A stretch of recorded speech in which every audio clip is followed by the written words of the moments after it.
नमस्कार, आपका नए और प्रेस वीडियो में हार्दिक स्वागत है। सभी पेंशनर्स, केंद्रीय कर्मचारियों, राज्य कर्मचारियों के लिए बहुत ही बड़ी खुशखबरी। जी हाँ, डीए पर कैबिनेट से ऐलान को लेकर इस वक्त की सबसे बड़ी खबर है। तो जाने इस वीडियो में डीए 28% मिलेगा या 32%, और जाने कब आएगा तीनों किस्तों का एरियर, और जानिए कि कितनी बढ़ेगी आपकी सैलरी और पेंशन।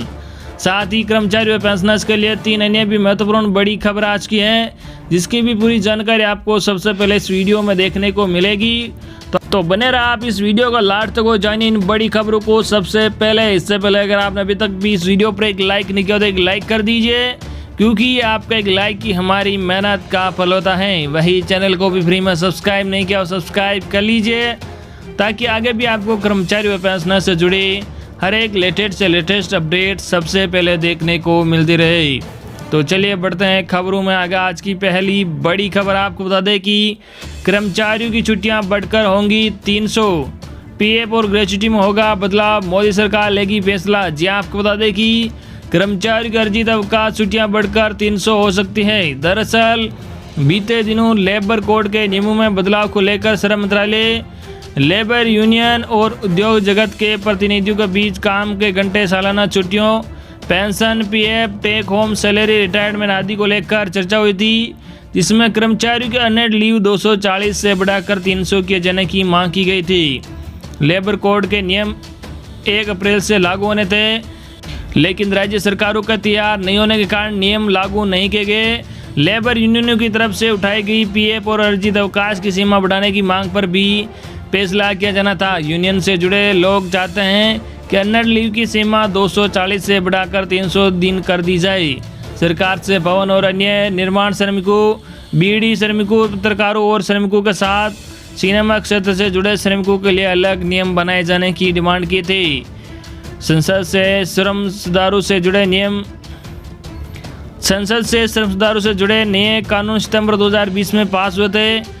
अब केंद्र सरकार की कोशिश है कि उन्हें जल्द से जल्द लागू किया जाए। लेबर कोड के नियमों में बेसिक सैलरी कुल वेतन का 50% अधिक होना चाहिए। इससे ज़्यादातर कर्मचारियों को वेतन का स्ट्रक्चर बदल जाएगा।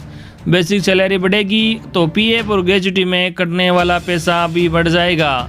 इससे हाथ में आने वाली सैलरी कम हो जाएगी। हालांकि पीएफ बढ़ सकता है। लगातार 5 घंटे से ज़्यादा काम नहीं कर सकते हैं कर्मचारी।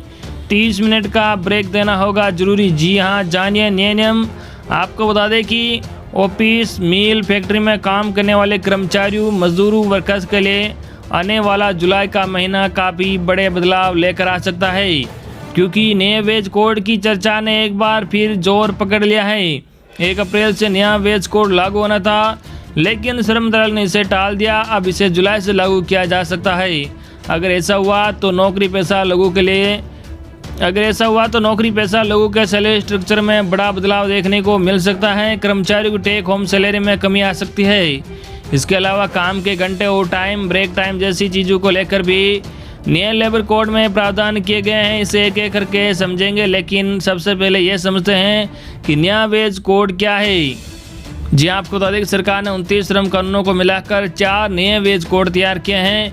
ये 4 कोड हैं: इंडस्ट्रियल रिलेशंस कोड, दूसरा है कोड ऑन ऑक्यूपेशनल सेफ्टी, तीसरा कोड है health and working conditions code, चौथा कोड है सोशल सिक्योरिटी कोड और code on wage code act 2019 के मुताबिक किसी कर्मचारी की बेसिक सैलरी कंपनी की लागत के 50% से कम नहीं हो सकती हैं। अभी कई कंपनियां बेसिक सैलरी को काफ़ी कम करके ऊपर से भत्ते ज़्यादा देती है, ताकि कंपनी पर बोझ कम पड़े। सैलरी स्ट्रक्चर पूरी तरह बदल जाएगा। जी आपको बता दें कि वेज कोड एक्ट 2019 के लागू होने के बाद कर्मचारियों की सैलरी स्ट्रक्चर पूरी तरह बदल जाएगा। कर्मचारियों की टेक होम सैलरी घट जाएगी, क्योंकि बेसिक पे बढ़ने से कर्मचारियों को पीएफ ज़्यादा घटेगा, यानी उनका भविष्य ज़्यादा सुरक्षित हो जाएगा। पीएफ के साथ साथ ग्रेच्युटी में भी योगदान बढ़ जाएगा, यानी टेक होम सैलरी जरूर घटेगी, लेकिन कर्मचारी को रिटायरमेंट पर ज़्यादा रकम मिलेगी। असंगठित क्षेत्र के कर्मचारियों के लिए भी नया वेज कोड लागू होगा। सैलरी और बोनस से जुड़े नियम बदलेंगे और हर इंडस्ट्री और सेक्टर में काम करने वाले कर्मचारियों की सैलरी में समानता आएगी। लागू करने की डेडलाइन जुलाई। जी आपको बता दें कि पीएफओ बोर्ड मेंबर और भारतीय मजदूर संघ के जनरल सेक्रेटरी विरजेश उपाध्याय का कहना है कि श्रम कानूनों में 4 लेबर कोड शामिल है। इन चारों को किस तरह लागू किया जाएगा, ये तय होना है। श्रम मंत्रालय जल्द ही चारों कोड को अलग अलग नोटिफिकेशन जारी करेगा। जुलाई तक सभी कंपनियों को भी अपने स्तर पर सॉफ्टवेयर में बदलाव करने होंगे। हालांकि कोरोना महामारी की जो स्थितियाँ पिछले महीने तक रही है उससे हो सकता है कंपनियों के पास विंडो कम बची हो, लेकिन फिलहाल जुलाई की डेडलाइन है। काम के घंटे छुट्टियों पर भी असर होगा। जी आपको बता दें विरजेश उपाध्याय जी के मुताबिक कर्मचारियों काम के घंटे, सालाना छुट्टियां, pension, PF, take home salary, retirement जैसे अहम मुद्दे पर नियमों में बदलाव होना है। नियमों को जुलाई से पहले बदले जाने की संभावना है। श्रम मंत्रालय के लेबर रिफॉर्म सेल के एक अधिकारी के मुताबिक लेबर यूनियन ने पीएफ और सालाना छुट्टियों को लेकर मांग रखी है। यूनियन की मांग है कि अन्य लीव को 240 से बढ़ाकर 300 कर देना चाहिए। केंद्र सरकार जल्द ही एक बड़ा फैसला लेने वाली है। इस फैसले के बाद आपके प्रोविडेंट फंड पीएफ में तो इजाफा होगा, मगर आप जो सैलरी घर लेकर जाते हैं वो कम हो जाएगी। मोदी सरकार 4 नए लेबर कोड को लागू कर सकती है। सरकार इन फैसलों को आने वाले दिनों में आगे बढ़ाएगी। एक बार इन कानूनों के अमल में आने पर बेसिक पे और पीएफ में महत्वपूर्ण बदलाव होंगे। वही आपको बता दें कि 5 घंटे से ज़्यादा लगातार काम नहीं कर सकते हैं। लेबर कोड अगर लागू होता है तो आपके काम के घंटों से लेकर ओवर टाइम के नियम भी बदल जाएंगे। नए ड्राफ्ट कानून में कामकाज के अधिकतम घंटों को बढ़ाकर 12 करने का प्रस्ताव है। ड्राफ्ट नियमों में 15 से 30 मिनट के बीच ओवर टाइम को भी 30 मिनट का गिना जाएगा। इसे भी ओवर टाइम में शामिल करने का नियम है। ड्राफ्ट नियमों में किसी भी कर्मचारी से 5 घंटे से ज़्यादा लगातार काम नहीं कराया जा सकता है। हर 5 घंटे बाद उसको 30 मिनट का ब्रेक देना अनिवार्य किया गया है। वही अगली बड़ी खबर आपको बता दें कि केंद्रीय कर्मचारियों के लिए खुशखबरी, अगले साल तक मिलता रहेगा मकान बनाने के लिए सस्ता एडवांस। बता दें कि अपना घर बनाना चाह रहे हैं जो केंद्र सरकार के कर्मचारी 31 मार्च 2022 तक हाउस बिल्डिंग एडवांस HBL ले सकते हैं। ये योजना 1 अक्टूबर से शुरू हुई थी और इसके तहत 31 मार्च तक केंद्र सरकार ने अपने कर्मचारियों को 7.9% ब्याज दर पर हाउस बिल्डिंग एडवांस दे रही है। 7 वेतन आयोग की सिफारिशों और HBA नियमों के मुताबिक केंद्र सरकार के कर्मचारी नए मकान के निर्माण या नया घर फ्लैट खरीदने के लिए 34 महीने के मूल वेतन, अधिकतम 25 लाख रुपया मकान की कीमत या फिर एडवांस चुकाने की क्षमता में से जो भी कम हो उतने अमाउंट का एडवांस ले सकते हैं। एडवांस पर 7.9% की दर से साधारण ब्याज लगेगा। मकान के विस्तार के लिए अधिकतम 10 लाख का एडवांस। जी आपको बता दें नियम के मुताबिक मकान के विस्तार के लिए अधिकतम 10 लाख रुपये या 34 महीनों का मूल वेतन, मकान के विस्तार की लागत या एडवांस चुकाने की क्षमता में से जो भी कम हो उतने अमाउंट का एडवांस ले सकता है। एडवांस ली गई रकम मूलधन के तौर पर पहले 15 साल या 180 महीने तक वसूली जाएगी।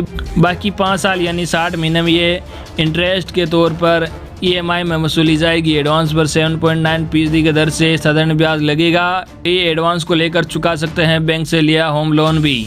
जी हाँ, आपको बता दें कि नया मकान बनाने या फ्लैट या घर बनाने के लिए बैंक से लिए गए लोन को भी आप एडवांस लेकर चुका सकते हैं। ये एडवांस स्थायी के साथ अस्थायी कर्मचारियों को भी मिलेगा, लेकिन अस्थायी कर्मचारी की नौकरी लगातार 5 साल की होनी चाहिए। कर्मचारी को उसी दिन से हाउस बिल्डिंग एडवांस मिलेगा जिस दिन से उन्हें बैंक और दूसरे वित्तीय संस्थानों से लोन लिया है।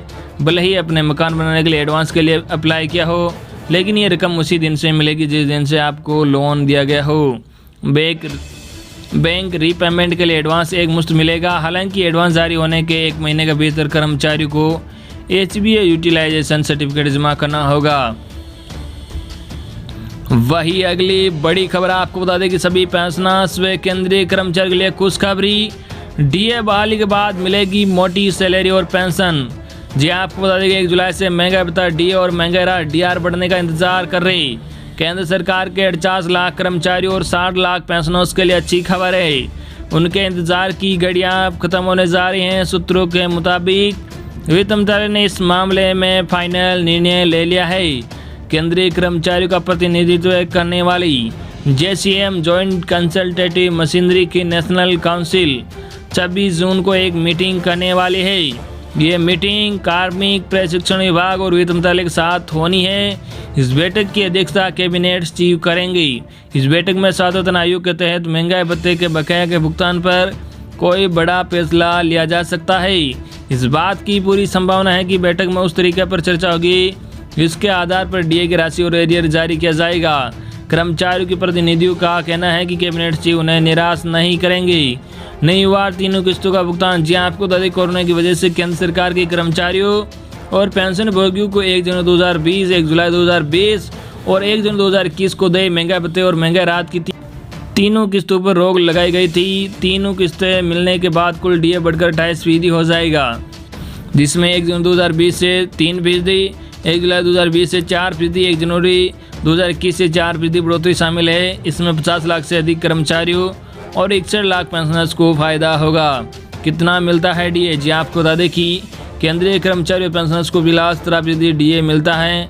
पिछले साल केंद्रीय कैबिनेट ने सरकारी कर्मचारी और डीए में बढ़ोतरी का ऐलान किया था, लेकिन कोविड की वजह से इसे स्थगित कर दिया गया था। कोविड-19 की वजह से वित्त मंत्रालय ने जून 2021 तक 50 लाख से अधिक केंद्र सरकार के कर्मचारियों और 61 लाख पेंशन भोगियों के लिए महंगाई भत्ते डीए में वृद्धि पर रोक लगाने पर सहमति व्यक्त की थी।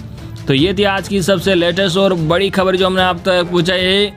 आई होप कि आपको आज की सभी लेटेस्ट खबरें पसंद आएगी। इस वीडियो पर ज़्यादा से ज़्यादा लाइक और इस वीडियो को ज़्यादा से ज़्यादा आपके मिलने के पास जरूर शेयर करना, ताकि उन तक भी ये लेटेस्ट खबरें पूछ के। धन्यवाद।